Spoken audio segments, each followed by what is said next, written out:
Welcome back, everyone, to the Berserk manga analysis series.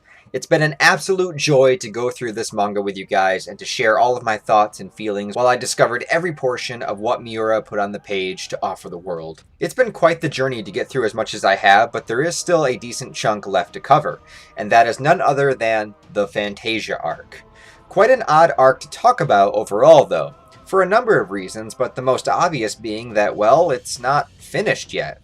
The Fantasia arc of the manga started in October of 2009, and now 11 years later, as of the recording of this video, it's produced only 6 volumes worth of content. To put that into perspective, the previous 11 years, from 1998 to 2009, spawned about 20 volumes worth of content. So needless to say, Berserk's release schedule has suffered a devastating blow within the last decade or so. Multiple reasons for this exist, but the ones that you'll hear most often are, one, because of Duranki, another ongoing manga series created by Kentaro Miura that premiered in 2019. And most people think that Miura is using that series to help train his assistants to better match his art styles to ultimately have them work on Berserk.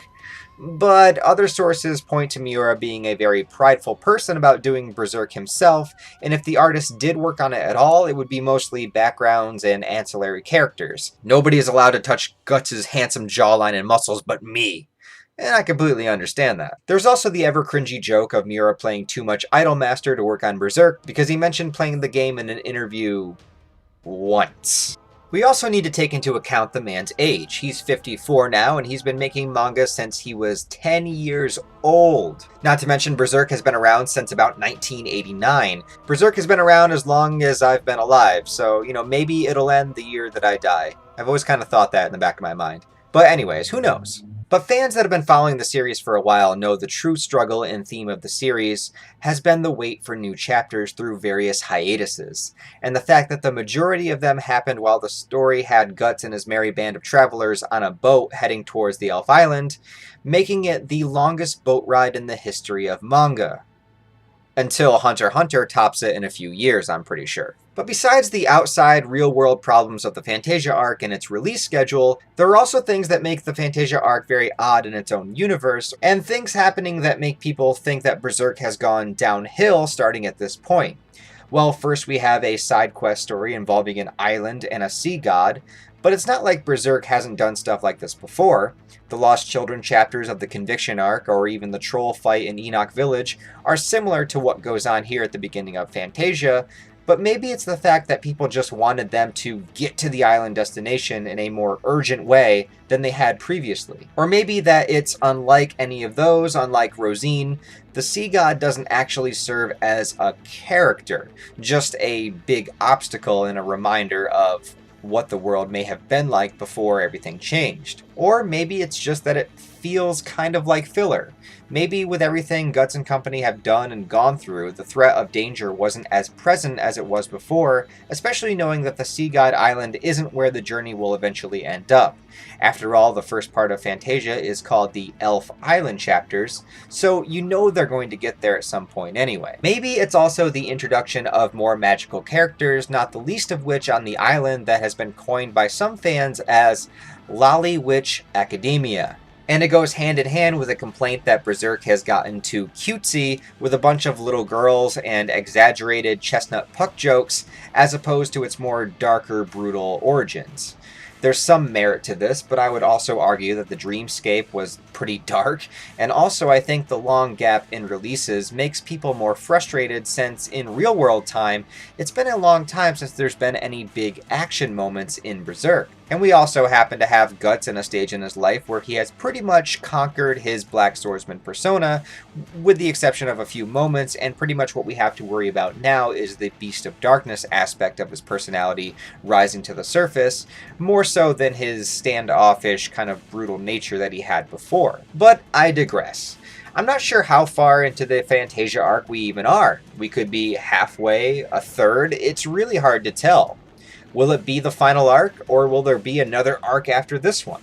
But regardless, I do think there is a lot of great stuff to enjoy here. But I can't really rank it among the other arcs because it's still unfinished.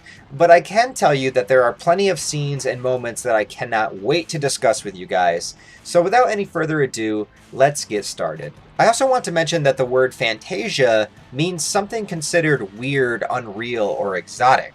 And musically, it can also mean a compilation of different things. Fitting now that the world of Berserk consists of a merger of the physical and astral worlds. So remember, we are now on a complete entire planet that is overrun with supernatural creatures.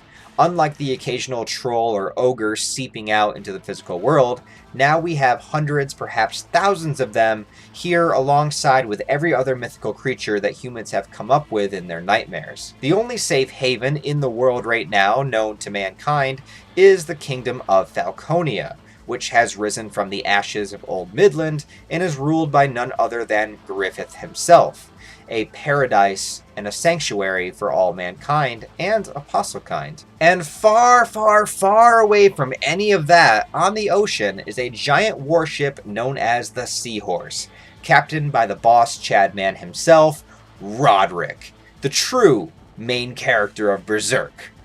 Well, I wish. And let's try to remember everybody that's on board, shall we? Roll call! Long John Silver? Aye, aye, sir! Guts. Aye. Casca. Aye. Farnese. Yeah. Serpico. Aye. Shirke. Isidro. Aye. Sweetums. Aye. Puck. Huh? Ivalra. Aye, aye. Azan. Aye. Magnifico. Aye, aye. Big fat ugly bug-faced baby-eating O'Brien? Aye. And a whole bunch of crew of Rodericks that are basically there to be in the background and steadily be killed off from time to time. And following Roderick's ship is the pirate ship that Roderick had easily defeated before with his expert skills of badassery. The captain seems dead set on trying to redeem himself from his loss, to the dismay of his entire crew. But they do mention the strange wind that they felt and how things have been unsettling ever since. It's a superstition, perhaps, or perhaps we have the origin of a demonic villain so annoying that he puts Zondark to shame. I don't know, you tell me. But I also just want to point out this sweet page of a sea monster popping out of the water and having a bird for dinner. It's pretty awesome. And maybe it should have been a hawk. On Roderick's ship, Shirke is deep in a meditative trance while Isidro and the elves draw some pirate makeup on her. The best part, though, is when Farnese walks in and thinks it's part of a ritual for a new spell. I mean, I get that she's excited about learning magic and all, but I'd like to think she's at least being a little bit sarcastic here. Whatever Shirke was doing, she seems to have concluded that the wind that they felt and were struck by did unleash astral monsters onto the world, and informs Roderick that the pirate ship on their tail contains something other than human. And of course, Roderick, the badass that he is, decides to go ahead and continue the battle anyway. He's like, oh, what, more monsters? Like the ones we fought in Vertanis? Gotcha, no problem. Man your battle stations. This guy is a friggin' G, I'm telling you. If not for Guts being, well, you know, Guts, Roderick is the most manly character in this entire manga. So we learn that the pirates and their entire ship have sort of become absorbed into part of a larger sea creature. The boat itself moves like an animal, avoiding cannon fire, and the pirates show themselves as what I consider to be looking like rotted seaweed type creatures. And of course, Bonebeard recognizes Isidro and Azan from their little skirmish on the docks of Vertanis, and this brings up some deep-seated insecurities in him about his business being destroyed by them and his human trafficking I think he was doing or something. I don't know, he should really talk this out with someone. Now I know this pirate character is annoying as hell, and he won't be getting any better, and yes, I understand the intent is for him to be annoying, but he succeeds so well in that aspect that it's almost sometimes unbearable and kind of makes me miss Adon Korbowitz, and even I kind of miss Zondark too. Zondark. When the sea creature rises its tentacles from the water, things get really good. The tentacles themselves look like hands, and can even pick up members of Roderick's crew and eat them independently as each one has its own mouth and eyes attached. And for a while it's a downright massacre. all leading up to Guts' heroic shot, first showing this POV of him walking up the cabin stairs, cracking his neck, and then showing several tentacles being absolutely eviscerated, all before this beautiful page of Guts acting so casual about it all. From there, as you can expect, Guts tears shit up as he usually does, and Bonebeard asks the questions that we all wonder. He then calls the rest of the creatures, and we see its true gaping mouth, and I got to wonder, we're dealing with pirates here anyway, but this creature looks so similar to how the Kraken looked from the second Pirates of the Caribbean movie. I can't be alone in seeing this comparison. But in the Pirates movies, they never had Jack Sparrow blast the fucker in the mouth with his cannon arm and then slash the hell out of it using the force of the blast itself. And after that, Roderick shows once again that he is a pro by having already set up the cannons once more, blasting the pirate ship up. But instead of getting a conclusion here to this battle now, we pretty much have Bonebeard literally twirling his mustache saying, "Curse you, you haven't seen the last of me," as he leaves to avoid the morning sunrise. I suppose too the Bonebeard hate might come from the fact that there have been so many great antagonists in Berserk that going back to an Adon type character ranting over the top villain, it feels kinda like a letdown. But also maybe Miura just wanted to revisit this archetype, and really this is probably the only spot left in the story where one could fit in, before things begin to ramp up for the true final dark confrontation in any way with the new Band of the Hawk members, that are all kind of great characters. But anyway, because of the battle with the sea creature, the warship needs repairs, and thus Roderick instructs his crew to dock at the nearest island while they fix things up. And just this simple plot device in general is great. Guts and company exploring a random island after the merging of the astral and physical worlds has happened. This island could be crawling with monsters and weird happenstances, and yes, it's still very side questy, but just the anxiety of not knowing who or what could be lurking on this island is super exciting. And Guts' brand is even warning them of the oncoming danger, as it's been steadily but slightly bleeding ever since the Astral World merger. Even the protective seal covering it isn't doing the best job. But despite this, Isidro runs off on his own, excited to explore the uncharted island. And I like how he says boys, islands, and exploring are like a trinity. There's some truth to that. What boy doesn't love venturing and exploring and finding hidden caves and places that the adults don't know about or wouldn't even dare venture? And if you didn't do stuff like that as a kid, I kind of feel sorry for you. Isidro does find a cave, but telling him not to go in is a young girl with hair covering her face and holding a pretty large fishing spear. And though Isidro can't stop staring at her chest, my man, she tells him that this cave is home to the sea god. It cuts back to the rest of the group walking, and I know this might sound really silly, but I love the order that they're walking in. Hear me out. So we got Magnifico first because he's oblivious and an idiot and doesn't understand where he is or what he's doing. But then really first is Roderick, the captain leading the team. Then we have Serpico, the quickest fighter, right behind him.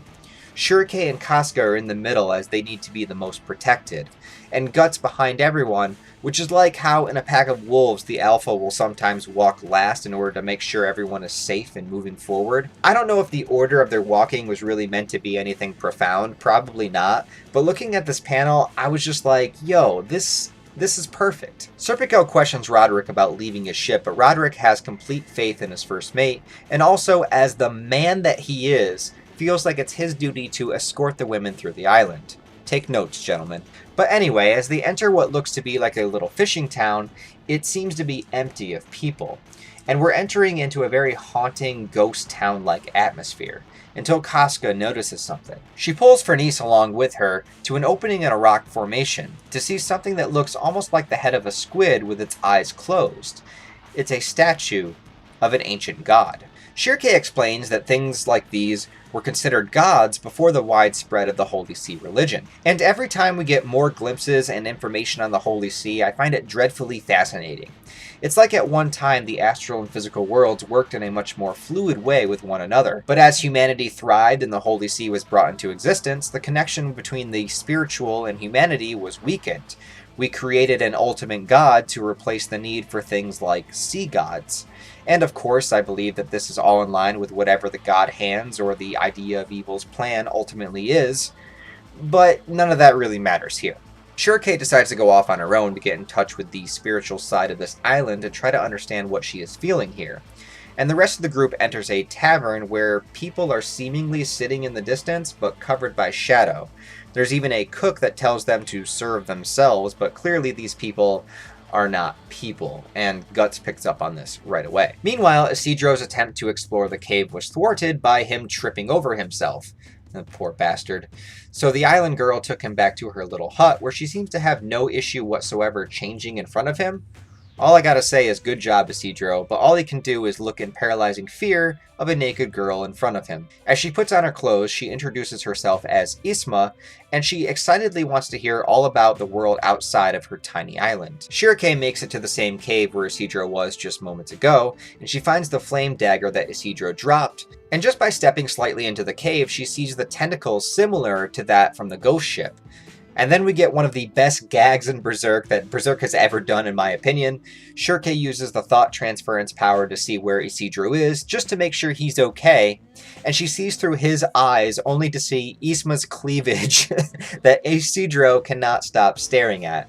And I'm sorry if this is lowbrow humor, but I laughed my ass off when I was reading this for the first time. And hey, you guys should be happy. I'm enjoying Isidro humor. Come on now. So as Isidro tells Isma all about how heroic he is, and has been in his travels, Shirake arrives to the house finding him and disapproving of him and then blaming him for her being attacked by the tentacles. Isma jumps with excitement at seeing Shirake, asking her the same questions about their adventures. And immediately, Shirake senses something odd about this girl. That this girl is not human. And that is where I'm going to end the first part of the Fantasia arc for you guys. Thank you so much for continuing to support me on this journey and to continue this analysis series along with me. I'm finally in the Fantasia arc. I know you guys have been waiting for it, and we're going to get through as much as we get through until we catch up with Berserk, and then we just have to wait for Miura. So once again, thank you guys for watching this video. I really do appreciate it. Please give it a like, give it a thumbs up, share it with Berserk fans, tell your friends, drink your water, get your sleep, do your push-ups, and I'll talk to you next time.